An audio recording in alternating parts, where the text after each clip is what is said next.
Assalamualaikum warahmatullahi wabarakatuh. Alhamdulillahirabbil alamin wa bihi nasta'inu ala umuri dunya waddin. Wassalatu wassalamu ala asrafil anbiya'i wal mursalin wa ala alihi washabbihi ajmain amma ba'du. Para pendengar kaum muslimin yang dirahmati Allah Subhanahu wa taala, perkenankan dalam kesempatan singkat ini saya menyampaikan selamat berpuasa Ramadan untuk menjalankannya pada bulan suci yang mulia ini. Salah satu yang barangkali perlu kita bersama meyakinkannya bahwa puasa ini bukanlah adat istiadat, bukan tradisi, budaya, tapi adalah benar-benar syariah yang diwajibkan oleh Allah Subhanahu wa taala. Dengan firman-Nya, "Ya ayyuhallazina amanu", wahai orang-orang yang beriman, kutiba alaikumusiyam, diwajibkan atas engkau sekalian berpuasa, kama kutiba ala lazina min qablikum, sebagaimana puasa itu juga telah pernah diwajibkan oleh Allah atas umat-umat para rasul sebelum kamu, la'allakum tattaqun. Mudah-mudahan dengan melaksanakan ibadah puasa ini kamu sekalian menjadi hamba-hamba Allah bertakwa. Para pendengar yang dirahmati Allah Subhanahu wa taala, tiap tahun kita menemukan bulan Ramadan ini, dan tiap tahun juga kita melaksanakan ibadah puasa. Ibadah ini sangatlah amat penting. Diyakinkan pada umat muslim dimanapun mereka berada. Harus kita ketahui bersama bahwa Allah menciptakan manusia ini mempunyai kekuatan batin yang dikenal dengan akal dan nafsu, di mana dengan akal manusia bisa memilah dan memilih, sehingga terciptanya kehidupan yang makin maju yang kita rasakan pada saat ini. Dan juga Allah menciptakan manusia mempunyai nafsu, yang dimana nafsu itulah manusia berkehendak melakukan apa saja yang dikehendaki. Akal berperan untuk memilah dan memilih dan memutuskan untuk melakukan perbuatan apa yang diperlukan, sehingga dengan akal itulah manusia menjadi berbudaya, beradaban, tidak seperti binatang. Kita contohkan misalnya kambing. Dari awal kambing hanya bersuara mengembek, memanggil saja ia mengembek, dan seterusnya hanya mengembek. Sedangkan manusia jauh terus maju dan semakin maju karena dia mempunyai akal.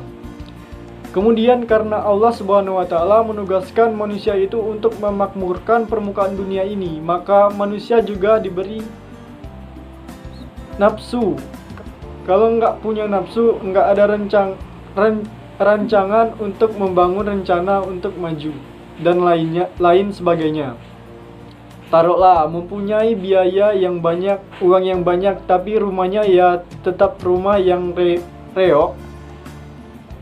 Itulah karena apa? Dia tidak mempunyai selera atau nafsu untuk membangun rumahnya. Tetapi nafsu itu sendiri tidak benar atau salah yang dipilih, tidak saleh atau zolim yang dipilih, tidak bermanfaat atau merusak yang dipilih-pilih. Tetapi bagi nafsu yang penting adalah kepuasan apapun caranya, dimanapun kepuasan itu ada, bagaimanapun cara mendapatkannya. Nafsu tidak peduli apakah itu akan mengakibatkan jatuhnya korban, mengakibatkan rusaknya kehormatan dan menghancurkan martabat bangsa. Tetapi bagi nafsu tidak ada urusan yang terpenting, melainkan adalah kepuasan.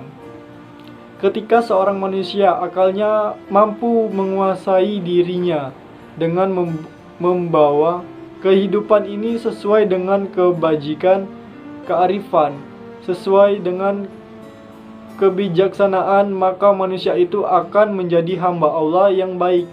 Tapi ketika nafsu yang menang, maka akan binasalah kehidupan, meskipun bukan karena bodohnya orang yang mempunyai akal atau bodohnya orang mempunyai nafsu. Sejarah telah menunjukkan kepada kita bahwa bangsa kita ditindas, diperbudak, dizolimi oleh bangsa barat katakanlah Belanda selama 350 tahun, bukan karena mereka tidak tahu bahwa perbuatannya itu mengakibatkan berontakkannya kehidupan bangsa kita ini, tapi yang terpenting bagi mereka itu adalah kepuasan meskipun bangsa yang mereka jajah itu ditindas, menderita, dan lain sebagainya. Kehidupan rumah tangga. Kehidupan rumah tangga berbahagianya ketika menjadi pengantin baru, sesudah itu hancur berantakan. Ada juga bukan karena istrinya tidak menjadi cantik lagi atau suaminya tidak ganteng lagi, tapi karena nafsu yang berkuasa, baik nafsu itu menguasai laki-laki, baik itu menguasai perempuan. Terjadinya perpecahan dalam sebuah bangsa, perebutan kekuasaan yang akan menghancurkan kehidupan bangsa ini adalah itu semua karena nafsu yang menguasai tokoh-tokoh masyarakat, tidak terhitung yang sudah menjadi korban.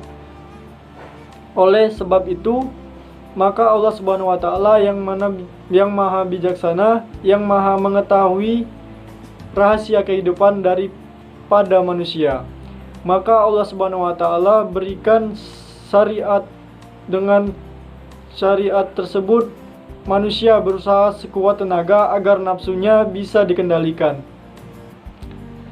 Atas perhatiannya saya ucapkan terima kasih. Jika ada salah kata saya mohon maaf. Pada Allah saya mohon ampun. Wabillahi taufik wal hidayah. Wassalamualaikum warahmatullahi wabarakatuh.